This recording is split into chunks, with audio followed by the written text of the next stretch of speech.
Simple and டேஸ்ட்டாக சூப்பரான ஒரு மீல் மேக்கர் கிரேவி செய்யலாமா?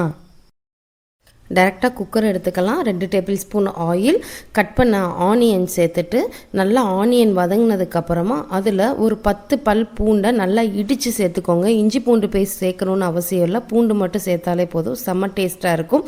அது கூட 2 நல்ல பெரிய சைஸ் தக்காளியை அரைச்சி தண்ணி சேர்க்காமல் கெட்டியாக சேர்த்துக்கலாம். எல்லாத்தையும் நல்லா ஒரு மிக்ஸ் கொடுத்துட்டு இப்போ மசால் சேர்த்துக்கலாம். 1/2 டீஸ்பூன் மஞ்சள் தூள், 1/2 teaspoon chilli powder, 1/2 teaspoon mutton masala, 1 table spoon கொத்தமல்லி பவுடர் சேர்த்துக்கலாம். மசால் சேர்த்து மிக்ஸ் பண்ணதும் நல்லா எண்ணெய் பிரிஞ்சு வரும். 1 or 2 மினிட்ஸ்லேயே எண்ணெய் பிரிஞ்சு வந்துடும். அதுக்கப்புறமா வேக வச்சு தண்ணி பிழிஞ்சு எடுத்து வச்சுருக்கிற சோயாவை சேர்த்துடலாம். சோயா சேர்த்துட்டு மசால் கூட நல்லா மிக்ஸ் ஆகிற அளவுக்கு வதக்கி கொடுத்துடலாம்.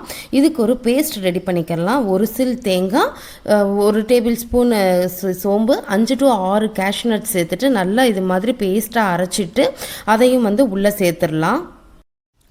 1 கப் தண்ணி சேர்த்துட்டு கிரேவிக்கு தேவையான அளவு உப்பு சேர்த்து குக்கர் மூடி போட்டு மூடிட்டு 3 விசில் விட்டு எடுத்தோம் அப்படின்னா சூப்பரான கிரேவி ரெடி ஆயிரும். இதுக்கு ஒரு சிம்பிளான தாளிப்பு, கடுகு, சீரகம், கருவேப்பிலை எல்லாம் சேர்த்து ஒரு தாளிப்பு கொடுத்துட்டோம் அப்படின்னா அவ்வளோதான், செம்ம சூப்பரான கிரேவி ரெடி ஆகிடும். ஸோ இது நீங்கள் சப்பாத்தி, பூரி, சாதத்துக்கூடையும் வச்சு சாப்பிடவும் ரொம்ப சூப்பராக இருக்கும். ஸோ கண்டிப்பாக மறக்காமல் ட்ரை பண்ணி பாருங்கள். வீட்டில் எப்படி இருந்தது அப்படி சொல்லிட்டு கமெண்ட்டில் சொல்லுங்கள்.